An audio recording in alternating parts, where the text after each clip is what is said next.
Nah, gue pengen banget ngobrol sama tetangga gue yang sangat gue sayangin. Kita menjadi dekat gara-gara Indonesian Idol season 9. Dia adalah jurinya dan gue ya tetap jadi hostnya. Tapi nggak tahu kenapa tumbuh rasa sayang di antara kita. Sampai-sampai kalau ngobrol tuh obrolannya hal-hal yang sangat dalam banget. Dan itu hanya di backstage ya. Sekarang ini kita mengetahui dia sebagai vokalis legendaris. Tapi dulu kabarnya dia sempat dipecat juga dari band legendaris yang bernama Dewa 19. Hey, ini gue Daniel, tetangga kamu, Ari Lasso. So guys, sebelum lanjut nonton video ini, jangan lupa ya, like dan share ke teman-teman kalian. Tekan tombol subscribe-nya, nyalakan bell-nya atau loncengnya. Thanks guys. Bro, gue pengen bilang thank you banget. Ini pertama kalinya banget gue upload konten di YouTube. Jadi sejak seberapa hari terakhir ini gara-gara gue mati gaya di rumah, gue udah mulai kayak IG live dan akhirnya gue yang ngerasa, man, lucu juga nih kalau misalnya gue bikin konten YouTube gitu. Dan untuk pertama kali ya banget gue kayak niat banget untuk bikin konten YouTube dan gue thank you banget lo mau masuk di konten YouTube premier pertama gue ini. Nama acaranya apa? Daniel, tetangga kamu. Wow. Yes. Wow. Yes. Wow. This is amazing performance. Exactly. Oh, belum ya? Tapi untuk itu gue pengen cheers dulu. Sorry gue pakai sake. Gue tahu lo pakai wine. Jadi gue yang kayak cheers dulu, bro. This is a celebration. Thank you. Ya, good luck untuk channel YouTube-nya yang baru. Gue harus belajar banyak. Terima kasih teman-teman. Ya, terima kasih teman-teman. Selamat malam. jangan dulu. Gue thank you banget. Kayak lu juga udah ngasih gue banyak tips banget. Tapi sekarang ini gue pengen ngobrol karena kita jujur saat ini kan emang lagi terpisah nih. Gue lagi di rumah gue, lu lagi di rumah lu gitu. Dan lu selama ini gimana di rumah, men? Yang pasti rumah gue bersih banget, Nel. Ya, lu tahu gue punya kecenderungan kerapihan yang agak berlebihan ya, dalam arti ya mungkin OCD atau kalau kata orang-orang keren. Gue kan kalau hari-hari biasa tidak pernah bisa tidur sebelum jam berapapun ya. Gue pulang idol gitu kayak jam 1, setengah 2, jam 2 nyampe rumah. Kalau masih ada piring kotor di meja makan, kalau masih ada kursi miring, itu kan gue nggak bisa. Pasti gue sempetin beresin, which is it takes 5 or 10 minutes. Semua bagian rumah gue bersihin ya. Mulai dari studio atas, gudang pembantu, kamar pembantu gue tata. Depan ruang karena bercampur dengan tempat penyimpanan alat musik, bukan gudang barang ya, alat musik. Kamar anak gue udah, dan hari ini tadi pekerjaan terakhir gue, dan gue mulai stres memikirkan apa yang harus gue lakukan. Gue bingung loh, kayak gue pikir lo sebagai seorang musisi itu bukannya berkreasi dan bikin musik gitu, tapi lo malah jadi interior designer gitu. Man, musisi itu udah tiap hari gue lakukan puluhan tahun ya. Kami punya kesempatan menyentuh dan memasuki laci-laci, menata kembali kepingan-kepingan sejarah, menata lagi foto-foto, file-file itu yang pengen gue lakukan bertahun-tahun ini yang tidak pernah sempat gue lakukan gitu. Jadi kalau lu sekarang ke rumah gue tuh kayak, wah gila deh pokoknya, rapi banget gitu. Kecuali belakang ya, ini di tempat ini selalu jadi operasional anak-anak, yang mana ini udah cukup maksimal gue tata tuh, rak-rak di belakang tuh lihat tuh. Sebelumnya, ya nggak banget tapi sebuah hal yang udah lumayan dibandingkan biasanya gitu.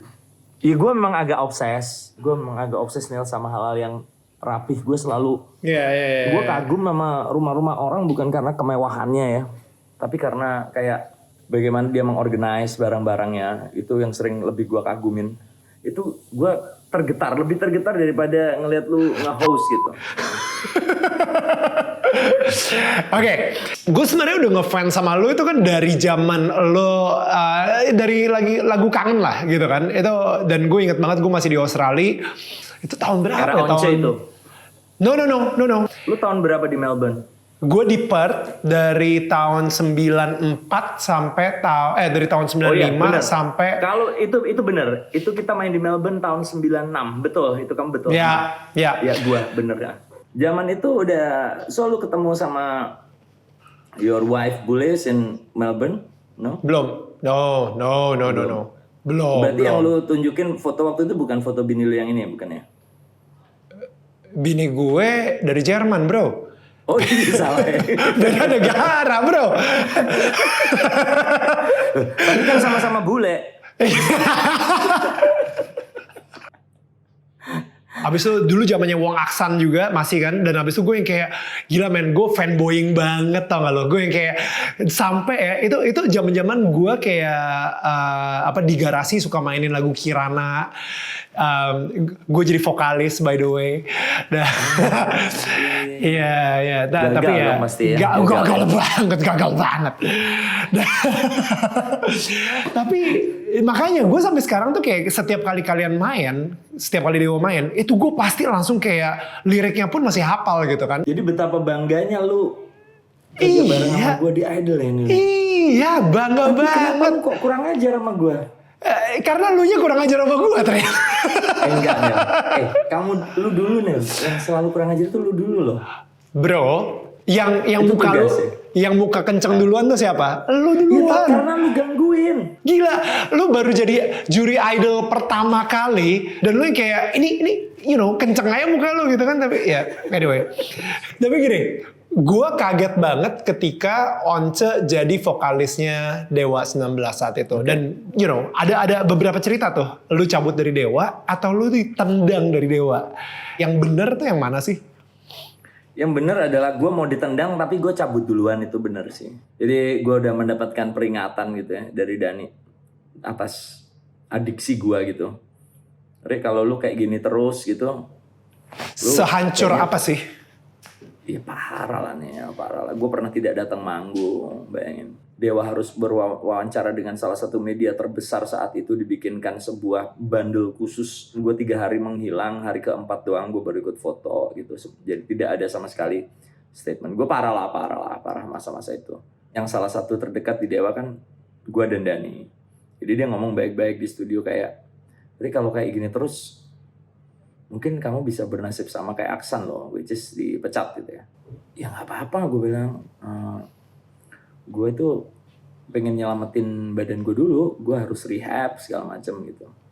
Terus dia kayak kaget sendiri gitu, wah kok ternyata gertakan gue kok kurang masuk ya. Itu yang gue tangkap ya, mungkin Dani bisa mengcounter itu gitu. Terus kemudian dia menawarkan jalan tengah, gimana kalau vokalisnya 2 deh gitu.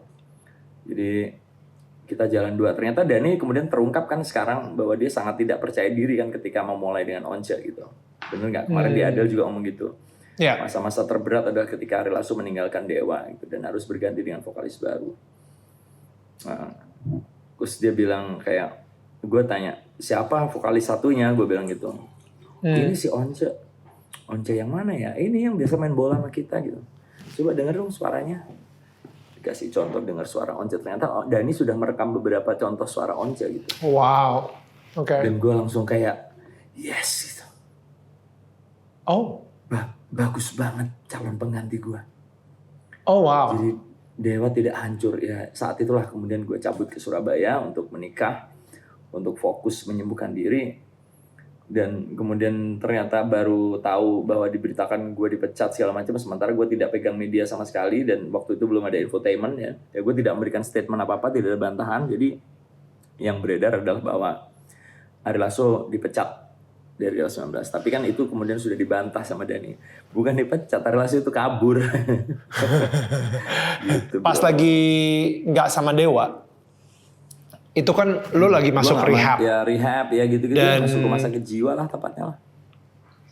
Ya zaman itu Nel, nggak ada Nel tempat rehab yang proper ya. Ada di Jakarta, tapi kan gue di Surabaya. Jadi gue di sebuah institusi yang bernama, ya adalah BPK lah singkatannya pokoknya gitu. Yang mana itu satu tempat tersendiri yang sebelahnya adalah pasien rumah sakit jiwa, sal rumah sakit jiwa, sal orang gila. Jadi tiap hari gue ngobrolnya sama orang, gila. Ya sama orang gangguan mental. Dan gagal. Lu kok bisa? 13 kali nih, mulai dari dengan cara sendiri, mengurung diri, mengunci diri, dengan kehancuran masuk rumah sakit jiwa, udah macam-macam. Titik baliknya justru bukan rumah sakit. Ya saat gue harus nungguin nyokap gue meninggal. Di saat gue parah-parahnya, nyokap gue meninggal. Dan di depan, saat nyokap gue detik-detik terakhir meninggal itu, gue berjanji di depan beliau gitu ya, if it's the time to you to go home, ya pulang aja, nggak usah pikirin Ari, Ari janji habis ini pasti sembuh, gue bilang gitu. And then my mom's like, ya. Dan kemudian dia meninggal. Sejak itu, ibu gue meninggal tanggal 18 Desember 2000. 18 Desember 2000. Kemudian menjelang Christmas gue ke Jakarta, naik bis malam yang berharga sekitar 100 berapa puluh ribu. Gue sama bini gue dan anak gue punya anak saat itu, satu masih kecil. Dan gue di Jakarta mencari kesembuhan. Untungnya Neil, gue itu bukannya jangkis atau pemakai drugs yang tidak punya harga diri. Jadi gue tidak pernah nyolong, gue tidak pernah menipu orang, gue tidak pernah membohongi orang, pura-pura pinjam uang untuk apa, padahal gue pakai, enggak. Gue apa adanya. Jadi ketika gue menyatakan diri pengen sembuh, dan pengen butuh biaya untuk sembuh, itu yang support gue banyak banget. Banyak banget. Rebutan yang mau bayarin gue. Which is saat itu tuh kayak 40 juta ya package-nya itu. Kemudian gue pakai terakhir itu akhirnya setelah 3 kali juga percobaan gagal dari Januari sampai Juni. Gue pakai terakhir drugs itu, pakai terakhir heroin.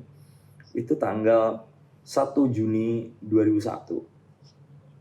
Gue lupa 1 Juni atau 31 Juni atau 31 Mei 2001. Jadi sekarang ini gue udah 19 tahun free.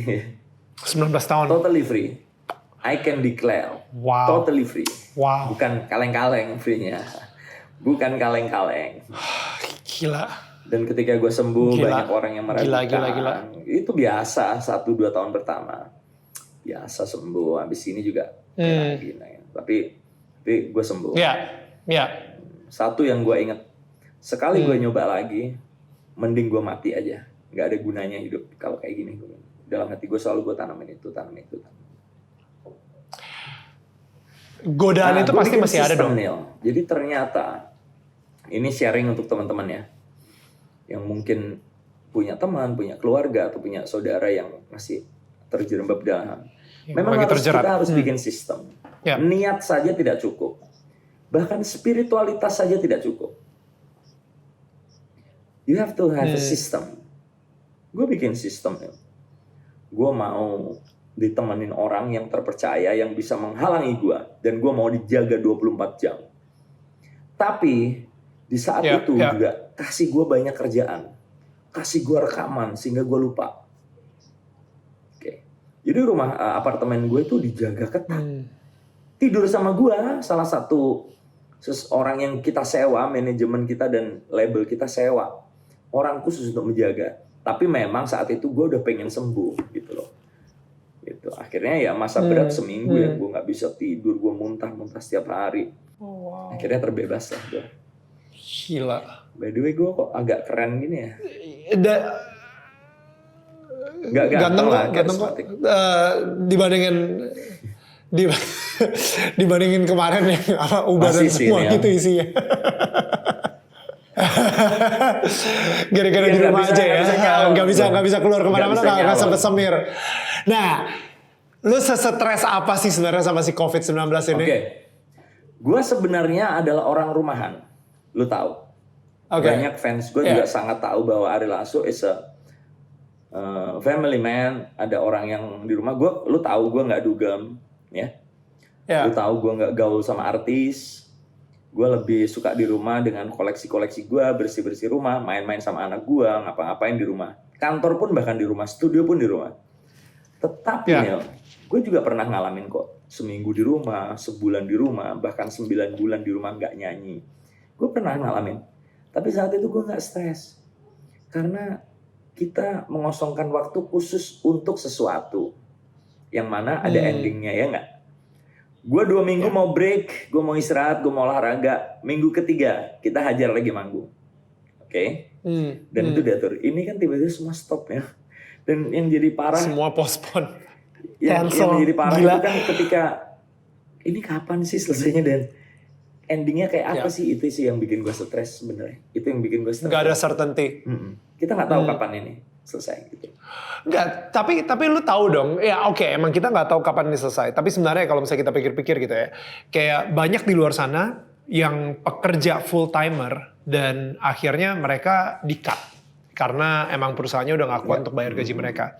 Kalau kita sendiri, at least minimal kita tahu bakal masih ada wedding. Kita corporate masih akan adain event, manggil kita, you know, and stuff like that. Gue sendiri juga kayak gitu. Gue ngerasa yes, it will be tough untuk 6 bulan ke depan, tapi ya pasti akan ada lagi sih kalau misalnya job-job buat kita ya, kayak entertainer gitu. Gue yakin, tetapi kita manusia nih yang tidak pasti berada di suasana psikologis siapapun orangnya ya. Terutama untuk teman-teman saudara-saudara yang sudah kehilangan pekerjaan gitu. Pasti sangat berat. Ya kita aja nih yang pasti ketika semua ini berakhir pasti akan ada jalan pemecahan buat kita, akan kerja lagi, tapi menunggu sesuatu yang tidak tahu akhirnya itu kan nggak enak, Nel. Yang paling lu takutin apa emangnya? Kalau buat gue pribadi nggak ada ya, terus terang. My biggest fear, my biggest concern mungkin ya untuk saudara-saudara kita atau untuk bangsa ini yang mungkin akan berat gitu. Ya orang kayak gue, kayak lu, tentunya pasti akan ada jalan dari pekerjaannya. Pasti juga punya kesempatan menabung ya, punya dana-dana strategis gitu. Itu tidak menjadi concern gue. Yang menjadi ketakutan gue adalah salah satunya adalah kru gue, pemain band gue. Gimana bangsa ini menghandle ini gitu. Wah gila nih, acara Daniel langsung bahas politik nih. Kita tidak masuk ke ranah politik, itu kita ranah jangan pandangan pribadi kita, ketakutan kita ya. Kita tidak menilai pemerintahan ini. Jangan. Gue bilang menurut gue kalau misalnya soal pemerintahan, gak ada satupun pemerintahan di dunia ini yang udah siap untuk ngadepin COVID-19 ya. Ya lu katanya gak mau masuk ke situ, tapi lu bikin statement, gimana sih lu? Gak ada satu pemerintahan pun, maksud gue di dunia gitu, maksud gue kayak di Amerika juga, di Cina juga, semuanya gitu. Kayak ini gak pernah terjadi dalam berapa ratus tahun kan. Terjadi, cuman escalatingnya ini gila karena sosmed sudah dipegang oleh semua orang ya. Itu nggak pernah sebesar ini sukses gitu lah kan. Ini sebuah kesuksesan besar lah. Kalau dipandang dari sudut pandang psikologis terbalik, ini kesuksesan besar lah, membuat dunia kacau dalam waktu sekejap. Hikmah lu dari ini apa? What is the wisdom you can get dari kejadian ini? Ya bersyukur ya, rasa syukur yang menjadi lebih besar karena betapa berharganya waktu, betapa berharganya apa yang sudah dikasih oleh Tuhan ke kita itu, betapa berharganya apa yang ada di dalam rumah kita, mulai dari buku, keset, handuk, sampai anak-anak, istri, keluarga, betapa berharganya mereka. Lu seberapa spiritual sih bro? Lu pertama kali single keluar setelah lu bebas dari narkoba, lu keluarin single Misteri Ilahi. Rahasia Misteri Ilahi, sorry gue mikirnya. Lu perempuan lu yang lu pikirin. Kagak, gue mikirnya Rahasia Ilahi bangke. Bentar gue. Oke, Misteri Ilahi. Kamu itu baru mau mulai.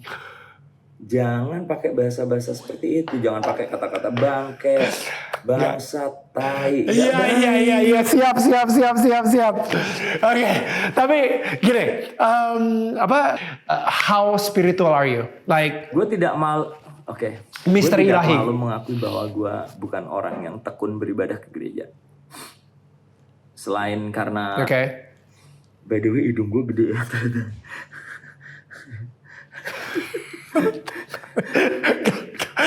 Terima kasih atas informasi yang berfaedah itu seperti biasa. Ya banyak di luar kota di hari Minggu. Tapi mungkin orang akan menjudge gue sok tahu, atau orang menjudge gue lu sok tahu tentang ketuhanan. Tapi gue punya sebuah relationship yang khusus dengan Tuhan. Gue sangat yakin dengan Tuhan gue. Gue sangat yakin. Contohnya begini, sekecil apapun hal yang terjadi, itu selalu bisa menimbulkan decak kagum ke gue. Kayak, wah, kalau Tuhan udah punya mau ya gitu. Gila ya gitu. Ini gue bocorin kemarin. Dikit. How God system works. Oke. Gue habis renov studio. Yang mengerjakan adalah pemain bass gue, yang dia itu interior designer, pemborong, pemain bass gue. Selain dia memberi rezeki, juga bisa nawar. Ya pastinya. Karena dia pemain bass lo, jadi mau nggak mau gitu ya. Untuk dapat job lagi, tolong ya Gue udah dikasih sejak diskon. lama bilang, ini belum selesai loh pembayaran gue. Gue bilang, kapan sih lu bikin quotation? Gitu. Saat rame manggung kemarin dia tidak juga mengeluarkan tagihannya.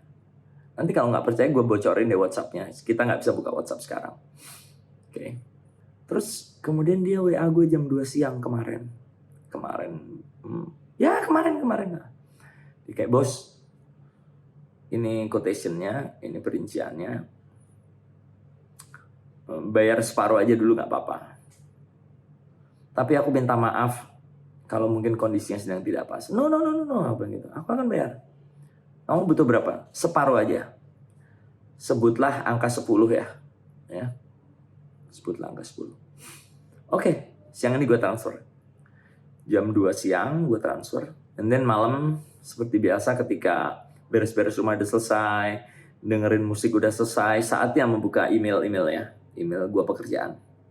Ada sebuah notifikasi email. Dear Pak Ari, ini laporan beserta bukti transfernya. Gue bayar 10 ya tadi ya. Untuk pembayaran renovasi, taruhlah pembayaran 10.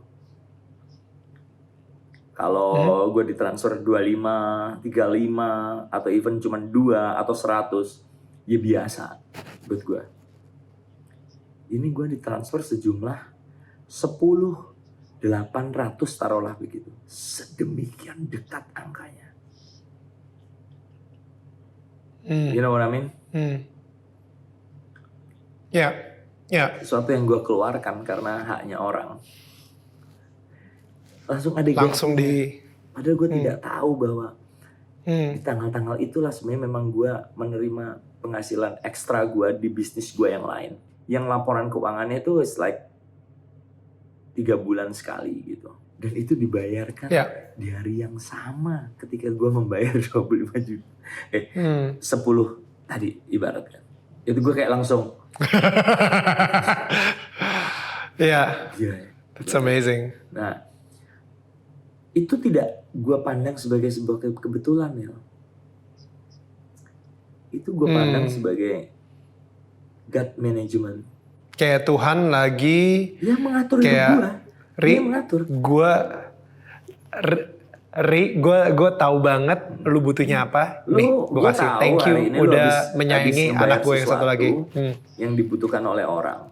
Ya. Tapi tenang kok. Lu gak perlu keluarin dari tabungan lu. Dan lu tahu gue gak akan manggung sampai mungkin bulan Juni setelah Lebaran. Gak usah dari tabungan lu. Ini lu ada. Gila gak? Hah? Gila ya. Ngomong apa? Gila sih. Apa kalau gila sih. Gue juga ngalamin hal-hal yang lumayan deg-degan gitu. Maksudnya kayak yes banyak banget job-job gue corporate atau wedding atau apa semuanya postpone, cancel dari Maret. Gila. Iya. Itu it's depressing lah kalau misalnya kita pikirin. Apalagi khususnya buat gue, muka gue ini kurang laku men kalau misalnya di zaman-zaman puasa dan juga Ramadan gitu. Gak ada orang yang pengen bikin acara kayak ngabuburit bareng Daniel Mananta gitu. Gue sendiri juga sebenarnya kayak lumayan lagi berat lah, tapi gue emang ngelihat banyak teman-teman gue di luar sana juga emang jauh lebih berat. Kemarin gue bersyukur banget. Jadi kemarin gue kayak baru dapat WA dari manajemen gue. Dan habis itu gue langsung kayak datang ke istri gue peluk dia. Gue bilang, uang Indonesian Idol baru keluar 12 episode. Gue yang, oh my God. You know, gue bersyukur banget bro, gila. Gue bersyukur banget kayak lagi jebret dapet gitu. Dan waktu lu peluk ekspresinya gimana? Gue pengen tahu ekspresi kayak gitu atau gimana dia? Atau yang dia langsung yang yes, thank you, yes, praise gitu, Jesus.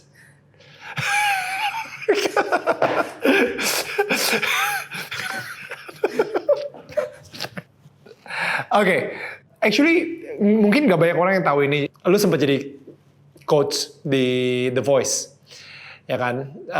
Dan habis itu di situ lu yang kayak stres parah. Tapi gue nggak pengen ngomongin kenapa stresnya. Biarpun gue tahu kenapa, tapi gue nggak pengen ngomongin. Tapi lebih kayak, dude, setelah apa yang lu laluin, selalu gue curhatnya sama lu waktu itu. Oh my god, Daniel, kita deket di situ waktu itu. Gue inget banget lu kayak lu peluk gue. Oh my god, Daniel, Ari Lasso curhat sama yang anak lebih muda. Aduh, dan lu dengerin, oh gila, thank you. Dan lu inget ya. Gue malu kan. Oke. Ya, gue pengen.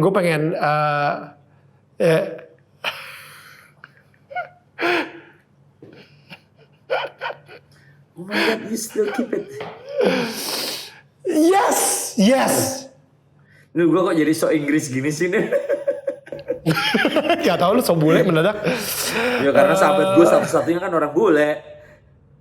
Sahabat gue bule satu-satunya kan istri lu. Ya kehapus Iya sih. Kan kita banyak juga chat-chat rahasia kita. Iya sih, nggak ada nih. Kayak lu ngajakin gue kencan waktu itu kan nggak mungkin. Message-nya dan mungkin saat itu kayaknya gue WA. Bener sih, gue kayak WA.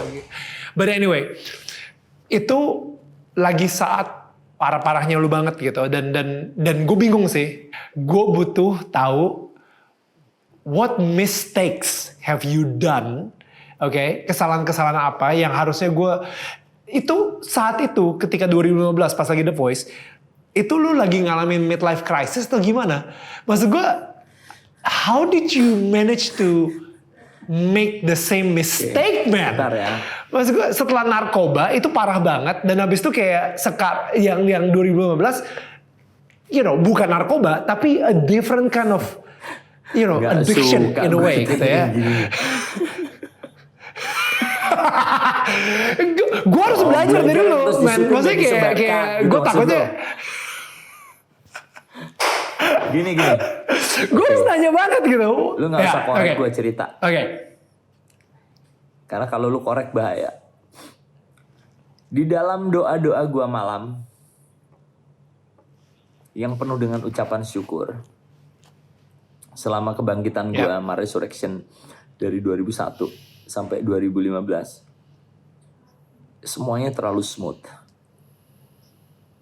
Semuanya seperti sebuah magic, membalikan telapak tangan dari bangkrut kemudian penuh berkat. Oke. Seberapa besar berkat itu kan relatif. Tapi buat seorang Ari Lasso yang hanya bercita-cita punya rumah like 100 meter dengan satu TV, kemudian pemutar CD, kemudian langganan beberapa majalah yang gue suka, itu cita-cita gue saja sebenarnya, bermain musik dan punya sebuah mobil standar saja, kita sebut namanya aja nggak apa-apa, Kijang itu. Tapi kan kemudian gue mendapatkan jauh berlipat dengan cara yang sangat mudah dalam arti etos kerja itu adalah kewajiban, right? Tapi ketika berkat itu kan urusan Tuhan. Sekeras apapun kita bekerja, ketika berkat Tuhan itu tidak ikut campur, itu kan tetap aja mandek. Ini it's like gue doing nothing, just waiting for a job, and then everything is coming. Kesuksesan album, kesuksesan manggung, segala macam. Oke. Dan kemudian ada satu titik gue bertanya-tanya sama Tuhan. Tuhan, kapan ujian besar akan datang? Wow.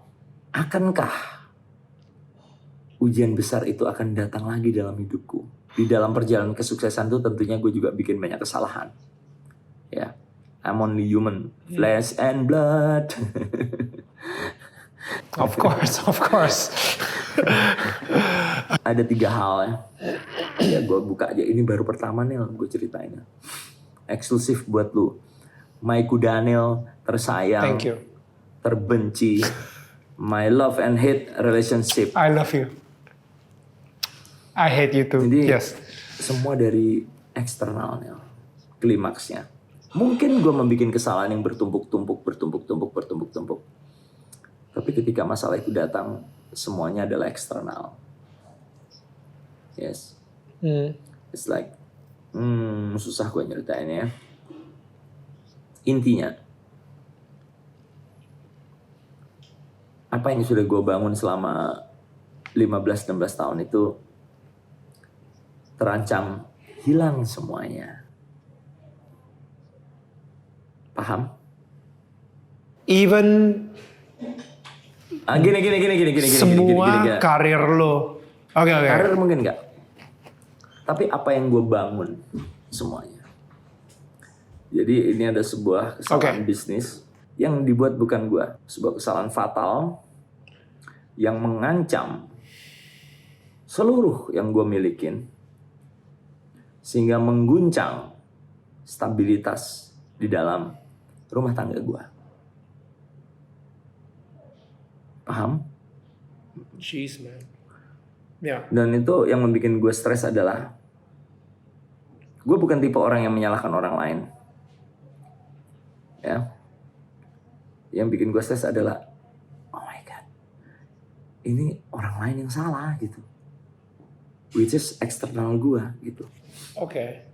Itu masa paling berat nih 2015 sampai 2017. Itu bener-bener like ini lu cari aja di Instagram gue kecuali yang The Voice gitu. Nggak ada gue posting kayak gitu. Jadi gue bener-bener fokus. Gimana sampai akhirnya Tuhan nyelamatin lo dari situ dan Very kayak good sekarang question. ini? Doa gue saat itu ini pernah gue bilang ke lu tapi teman-teman mungkin perlu tahu. Gue pernah juga ngomong di salah satu channel YouTube yang lain. Doa gue tiap malam saat gue bersimpuh adalah begini. Gue sampai di titik ini Nil. Tuhan, andaikan ini memang harus hancur dan semuanya ini hilang, kuatkan aku. Tapi Tuhan, kalau memang ini berkat-Mu, Ari Lasso yakin Tuhan akan mengembalikan semuanya, memulihkan semuanya dengan cara Tuhan yang tidak kita pahami. I surrender to you God. Tentunya sebagai manusia kita berusaha. Kita atur lagi semuanya, kita manage semuanya. Tapi kepasrahan itu, ketidakberdayaan itu, pengakuan atas ketidakberdayaan kita, itu menurut gua bisa dijadikan pelajaran. Kita bisa membetulkan sesuatu ketika kita sudah menyadari bahwa kita siap kehilangan semuanya. Kita berusaha dan kita harus kuat ketika semuanya itu terjadi. Tapi ternyata Tuhan kasih beri. Tuhan kasih, Arlaso, ini tes saja buat kamu. Sabar 2 tahun, ya akhirnya selesai. Kayaknya rencana Tuhan buat lu juga masih belum selesai gitu. Belum, kayaknya masih akan ada idol 11 sih kayaknya.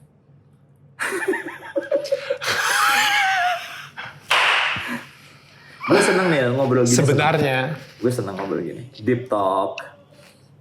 Gue seneng banget. Ya. Lu punya utang ya? Sebenarnya gue pengen banget. You come to my house. Ya. And then we sit on my studio.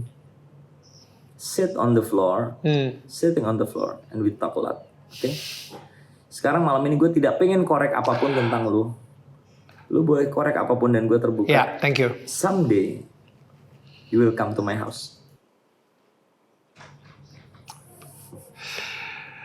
I don't know ya. Maksudnya sekarang ini nih we have so much to catch up. Maksudnya especially tentang spiritual gitu. Gue kayak ngerasa gue bisa banyak belajar dari lo karena gue juga seorang manusia. Gue nggak tahu kapan godaan itu akan datang juga ke gue dan anjing, lu pikir gue makhluk halus. Tapi you know I learned so much from you man. Apa yang ngebuat Vita istri lo bisa bertahan sama lo? Like why? Gimana? What is the secret to What your is my marriage? secret to Rahasia my pernikahan lu marriage? itu gimana? Dengan segala permasalahan. Yes. Nggak mungkin dalam sebuah pernikahan itu mulus. Sebentar ada Vita nih nggak enak nih. Nanti dia GR. Suruh keluar dulu kalau gitu. Suruh keluar dulu. Dia lagi Bentar ke, aja gitu, dia 5 lagi ke menit kamar gitu. anak gue Toilet dulu, break. sini kalau masukin YouTube nih. Mimi, jangan nguping ya. Biasanya gue di studio bawah, tidak ada orang yang bisa mendengar. Ini kan kondisi darurat. Oke. Jadi gini bro, gue adalah tipe orang yang meyakini segala sesuatu hal di dunia ini bisa diselesaikan. Gue yakin banget itu. There is bahasa Indonesia, selalu akan ada jalan untuk orang yang mau mencari jalan. Gue mungkin dianggap naif. Kalau udah nggak bisa, nggak bisa aja lah. Udah gini nggak bisa aja. Gue bukan orang seperti itu.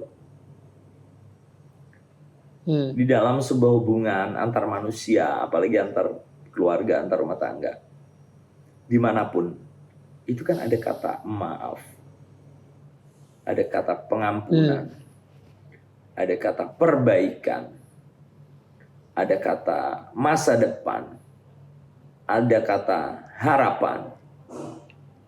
Kata-kata itu diciptakan bukan sekedar kata-kata, tapi memang ada maknanya kata-kata itu. Seberat apapun, kalau kita mau, itu bisa. Lu udah berapa tahun married? 20. Dengan pernikahan yang hanya dihadiri 14 orang, dengan biaya 1.200.000. Ah serius loh? 1.200.000 itu juga cuma buat nyewa baju kayak 400.000 di salon terdekat rumah gua, dan sisanya untuk administrasi. Ya, gue tidak punya uang sama sekali dan gue tidak mau memberatkan orang tua. Ya merit aja di gereja sama pendeta, sama keluarga. Makanan dan zaman itu lu udah lumayan banyak karena anak-anak gereja akhirnya pada ke rumah gua, dan kita beli ini ya beli kayak sate sama bakmi ya di dekat rumah ya, makanan kita ya waktu pernikahan kita tuh loh, bikin soto ayam tapi kurang, terus akhirnya beli sate sama bakmi yang lewat depan rumah. Jadi kadang-kadang kalau gue sekarang datang nyanyi manggung di wedding tuh ya, gue kayak gini, aduh gue pengen kawin lagi gitu. Kawin lagi bukan sama orang lain, maksud gue kawin. Aduh gue gak ngalamin lo perkawinan kayak gini gitu loh. Dan saat itu lu udah Ari Lasso dewa gitu maksudnya? Yang sudah dipecah, yang sudah keluar. Baru keluar ya, dan belum keluar ada dari dewa. Tidak punya uang sama sekali. Lu pernah mikir gak sih kalau misalnya karir lu ternyata masih begini setelah orang-orang di Indonesia, seluruh Indonesia mikirnya kalau misalnya lu udah ditendang dari dewa, dan habis itu lu kayak ngerasa, men udah karir gue kelar nih. Pasti ada malu, shame. Gue bukan tipe orang ya kan? yang gitu. Pas Gue bukan tipe orang yang power syndrome, enggak. Karena gue selama di dewa pun gue juga tidak merasakan stardom itu. Karena gue tenggelam dalam drugs, gue tidak menyadari betapa besar dewa saat itu. Gue tersiksa terus karena gue bergulat dengan drugs. Jadi ketika gue lolos dari dewa dan meskipun gue bangkrut, jatuh miskin, bangkrut, meskipun tidak punya utang ya, itu like gue daftar kuliah lagi. Gue mau meneruskan kuliah gue. Udah daftar, kebetulan mertua gue, ibunya Vita itu berkecimpung dalam dunia pendidikan, dalam dunia kampus. Tapi baru mau kuliah, datanglah tawaran Jika dan meledak gitu. Jadi gue akhirnya nyanyi lagi. Dan di saat itu ada pesan dari nyokap almarhum. Quote nyokap gue yang tidak bakal gue lupakan ketika nyokap gue sakit. Tidak mungkin Tuhan memberikan talenta yang luar biasa ini ke kamu untuk membuat hidupmu sengsara. Pasti ada yang salah dalam cara hidupmu. Itu kayak gue, Kalau sampai kamu memperbaiki cara hidupmu, kamu lepas drugs, kamu pasti akan sukses. Dan ternyata terbukti. Wow. Lu dapetin pertama ini. No, it's amazing. Thank you. Dan cara almarhum nyokap lu ngomong sama lu itu ngefek gak sih cara lu ngomong sama anak-anak lu? Beda. Anak sekarang ini udah gue jadikan teman. Yang mana mereka bebas ngomong apapun.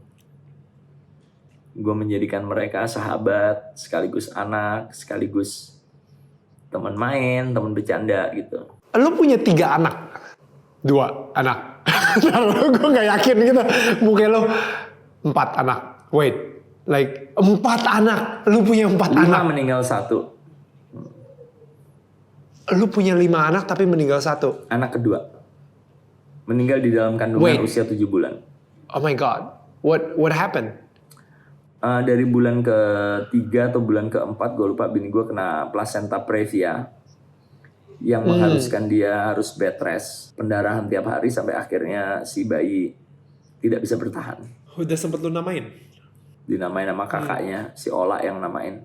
Dikasih nama Michael karena kita saat itu sedang nonton Michael Corleone, Godfather. Godfather. Michael. Lu sempet kayak komplain sama siapa? Tuhan?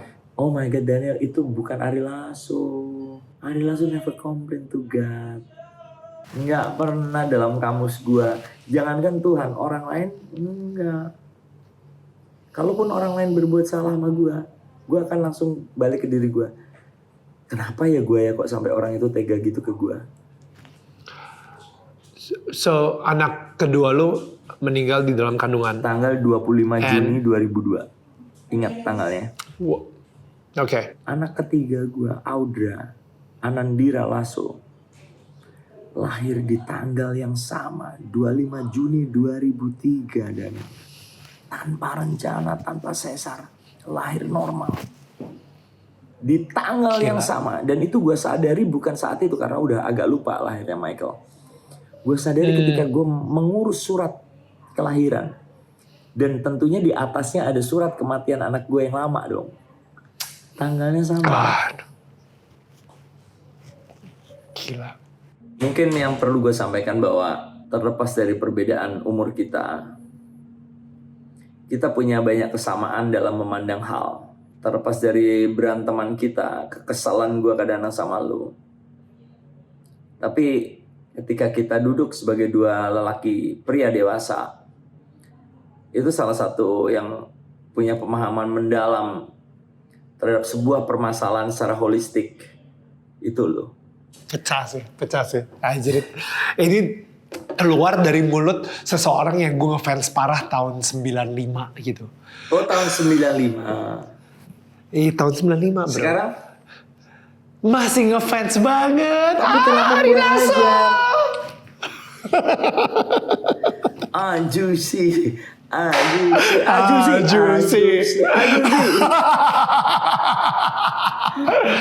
Bro, Yeah. I just want to say thank you so much. Lo No kayak worries. sekarang udah jam 11.30 dan thank you so much. Ini pertama kalinya banget gue pengen bikin YouTube. Gue dari dulu sebenarnya udah banyak nawarin, cuman gue yang kayak nggak pernah. Kemarin lu masih insist aja buat story. Kan gue bilang Iya, YouTube nih, makanya. YouTube. Kita tidak usah cari Thank apa you. dulu. Yang penting kita punya memori. Mengorbankan diri lo untuk jadi YouTube lu pertama. Yang mungkin nanti yang Iya. nonton masih sedikit, no problem. Iya, cuman 1.000 orang gitu Nggak ada masalah. Cuman gitu Nggak kan, ada tetap masalah. aja 1.000 orang gitu kan. 1.000 Iya. orang tapi di 999-nya bisa memetik pelajaran. Itu yang penting. Itu, thank you. Okay, brother, thank you so much. Thank you so much. Sampai ketemu di Ari Lasso ya. Actually, you know what? Gue selalu ngelakuin di IG live gue, dan gue mungkin pengen ngelakuin juga di sini gitu as a trademark. Kalau misalnya lu nyaman, doain untuk Indonesia. Oke, gue berdoa, gue berharap seberat apapun situasi ini, pasti akan ada akhirnya. Amin. Dan Tuhan menguatkan kita menjalaninya. Terutama untuk saudara-saudara kita yang terkena dampak langsung. Baik yang meninggal yang sedang dalam perawatan, keluarganya, sahabat-sahabatnya. Tuhan menguatkan kita, Tuhan memberi jalan untuk Indonesia, Tuhan memberi jalan untuk dunia, agar semua ini segera berlalu. Amin. Daniel, keren Nil, lu harus terusin Nil. Lu harus terusin ini. Thank you so much. Thank I you love so you, much. brother. I love you, Daniel. Bye. Salam untuk Yes. The Bule, my friend. Salam untuk anak-anak lu, sehat selalu, stay safe, God bless you. Yes. God bless you too, brother. Thank you. Bye. Bye. Tetangga gue berikutnya akan ada Cathy Sharon. Sampai pada akhirnya gue mencapai satu titik di mana keadaan memang sudah tidak memungkinkan lagi. Kayaknya sebaiknya berpisah dulu. Supaya kalian gak ketinggalan update-nya, nah gue pengen ngingetin nih, jangan lupa untuk klik tombol subscribe, pencet loncengnya atau belnya, dan kasih tahu ke tetangga kalian kalau minggu depan akan ada Cathy Sharon.